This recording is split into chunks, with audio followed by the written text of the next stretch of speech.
Evening all. Stephen here, London in the UK, coming back to you from my fireside in my living room on a very, very cold Saturday evening. I'm smoking a recent estate pipe acquisition. It's a Dansk Club, which is a Stanwell line, and it's rapidly become my favourite pipe of the moment. Smokes like a champ. And in it,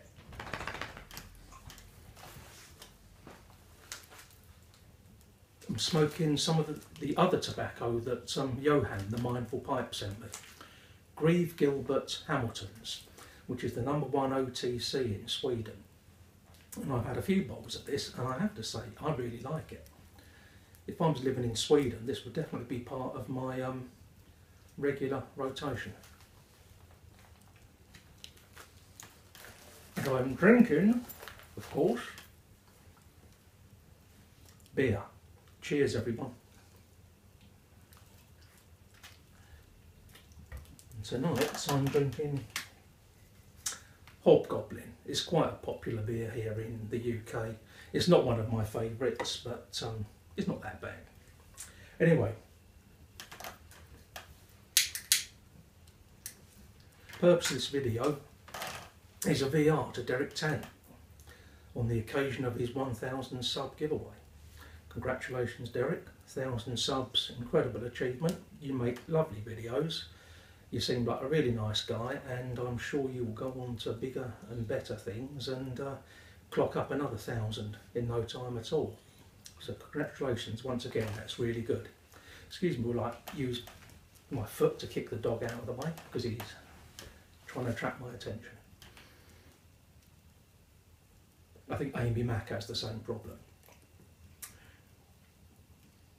And Derek set a list of 5 questions for everyone to answer.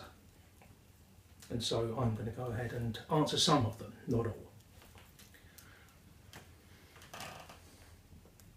And the first one he said was, what do you think is the greatest band or musical act of all time, and justify it? Well, I'll cut straight to the chase. For me, it's the Beatles. No question as far as I'm concerned. I mean, there are loads of fantastic acts. I've always been really into music all my life, and it's not as though I listen to the Beatles every day now, but Chad Yarborough also chose the Beatles, and he put it far more eloquently than I'm capable of why he thinks they are the #1 act. But I'll go along with what he said, which is basically the depth of their musical catalogue,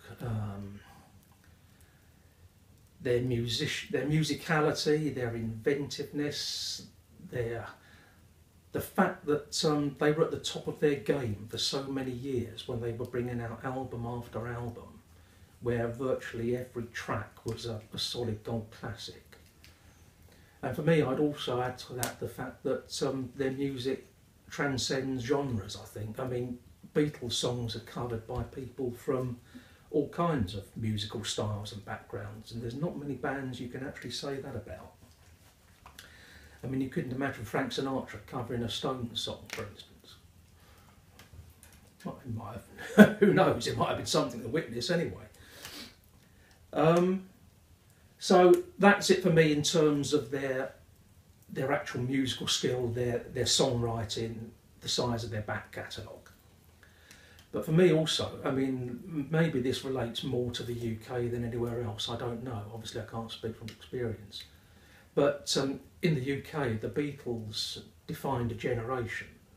I mean, the influence and the impacts they had on culture in the 60s in the UK cannot really be overstated. It was absolutely incredible. And also for me, because of that, they formed the soundtrack to my formative years. I was 7 years old when they had their first hit here, and I was 15 when they split up. And at 7 years old, I wasn't buying music, I was far too young for that, but I've got an older sister who's 6 years older than me. And she was into them right from day one. She was a member of their fan club. She saw them play live. She shook hands with them all at some kind of staged fan club introduction. She bought every 45, every EP, every LP that they released. And their music was always on. So throughout those years of my life, from 7 through to 15, I was always hearing the Beatles' music. And it wasn't just the music, they were part of our culture. They were almost like royalty. As a kid, I was taken to see Hard Day's Night and Help when they were both released at the cinema. We had Beatles themed stuff. I remember having a Beatles beach ball and a Beatles cereal bowl. It was all quite bizarre, but they, you know, outside of that, I mean, this is in addition to the fact that they were incredibly talented as musicians as well. It was the impact they had on culture in general in the UK, and at least, and my life as well. And having actually, because it reminded me, having said that my sister bought every record that was released. When Sergeant Pepper was released in 1967, she didn't have enough money. And of course it was the musical event of the year, and she had to have it.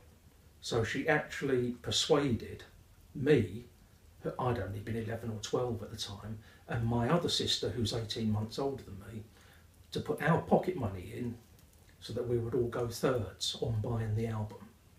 That's how important it is, and the fact that we as kids were prepared to do that because we were buying into the Beatles album and we'd all have an equal share of it. Excuse me a second.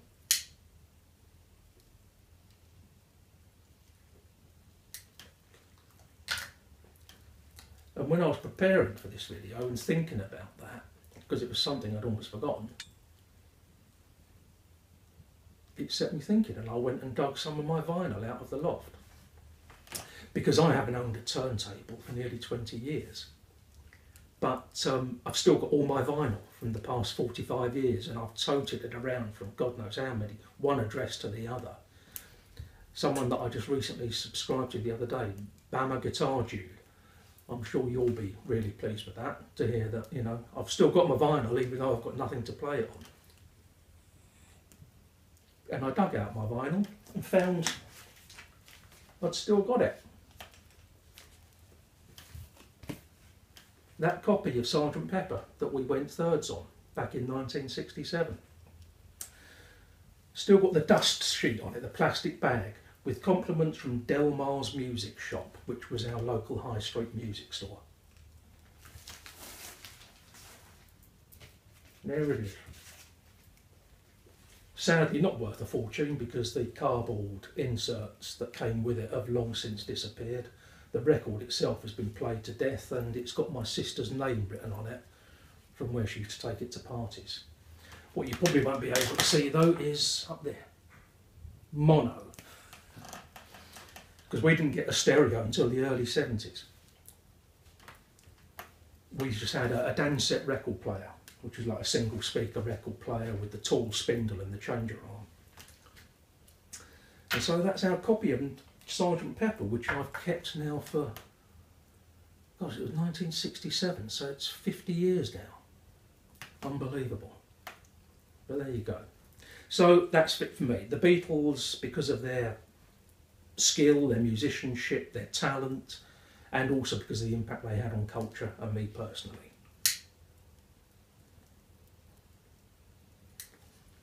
Sorry to go on at such a length about that. Number 2, the tobaccos. I'm going to skip that one because I only started smoking a pipe last summer and I've barely scratched the surface of what's available in terms of pipe tobaccos. You'd have to come back in 5 years' time and ask me what my 3 or 4 favourite blends were.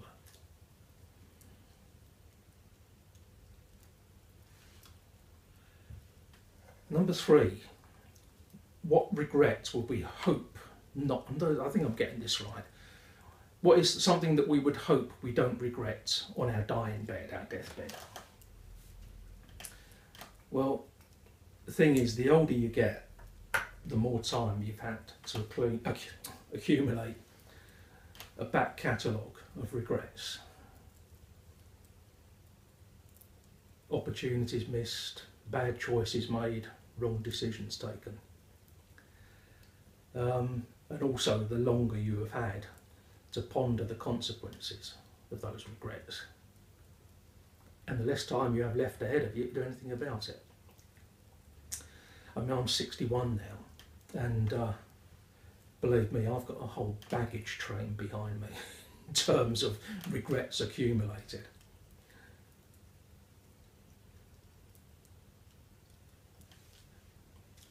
Probably the one that I can't do, well, I won't be able to do anything about, I think it's extremely unlikely, and that I will carry with me until my dying day now, is the fact that I never managed to sustain a successful relationship.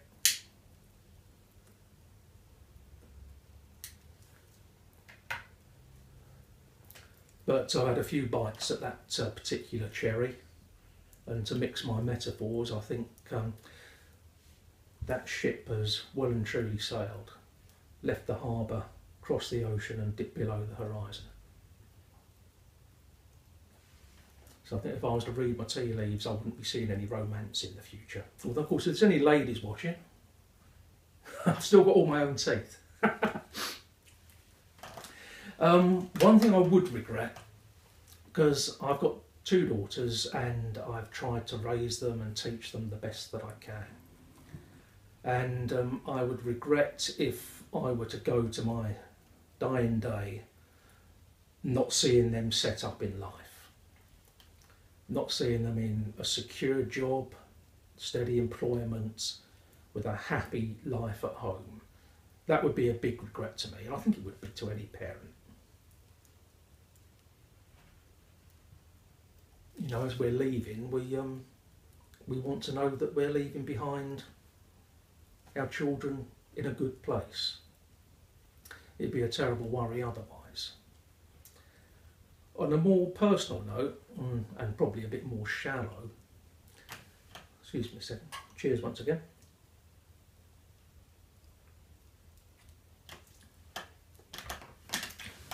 I did for Aristocob's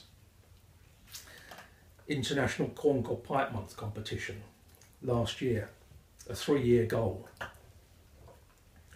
And my 3-year goal was to teach myself to play the piano, because it had been a regret all my life that I'd always wanted to play an instrument and never found the time to do it. And now I do have the time to do it. I wanted to teach myself and get to a stage where I could actually play.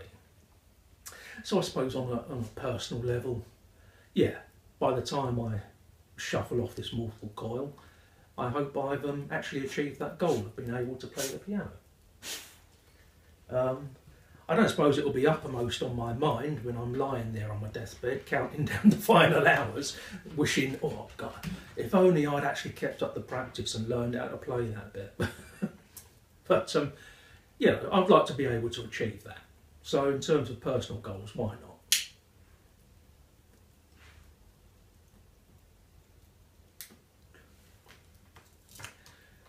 The 4th one was, if we could have a drink with a YTPC member, who would it be, what would we drink and where?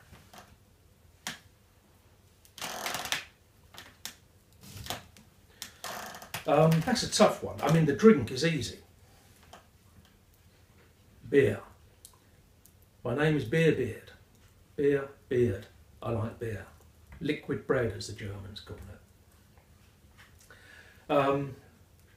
I like all kinds of beer, especially English bitters and ales and IPAs, stouts at this time of year, in the summer, lagers, wheat beers, you name it. So beer would be the drink. The next bit is a bit tougher because it's who would it be with? I mean, I sub to loads of people on YouTube. And the reason I sub to them is because I like listening to them talk.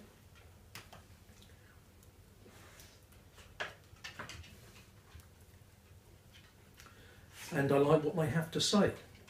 So in that sense, you could stick a pin in the list of people that I sub to and pick out any one. And I'd be happy to sit down with them and have a drink. But for for the purpose of this contest, we've got to name one. We have to pick one. So I think I'd go for someone who, rightly or wrongly, because I've never met the guy, I've only watched his videos and exchanged a few comments with him, but rightly or wrongly, I feel that I would have the most rapport with. And it's a guy that was one of the very first people I subbed to. And I could listen to him talk for hours. And that's Hillman. Loved his videos, always have loved his videos. And just really used to enjoy sitting and watching them. And I feel that perhaps he has the same kind of outlook on life that I have. Similar kind of sense of humour, doesn't take himself too seriously. So the drink would be beer, the person would be Hillman, and the place, I can't think of anywhere better than Hillman's backyard down in Texas. A nice warm sunny afternoon, sitting in a lawn chair in Hillman's backyard under the tree, having a couple of beers and a couple of bowls, chewing the fat and setting the world to rights. That will do for me.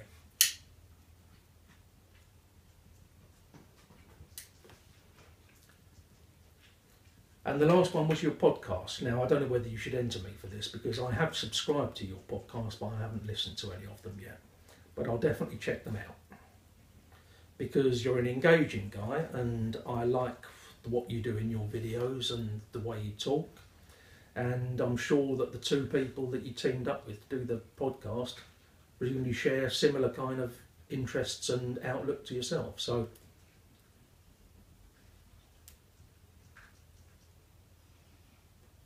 I'll check them out. That'll be really good. So that's it. I think I've covered everything. I hope so anyway.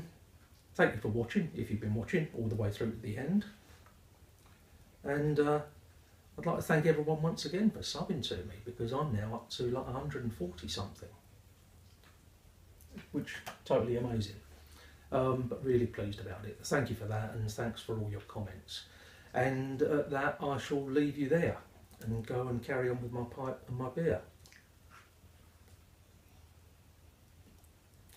Thank you, Derek. Congratulations once again on the 1,000 subs. Thanks for the opportunity to take part in this. And, well, you did make it mandatory, I know. It wasn't really an option. I just hope, you know, don't make the smelling of the beer mandatory, eh? Because I think the jury's out on that one. Cheers, everyone. See you again soon. Bye.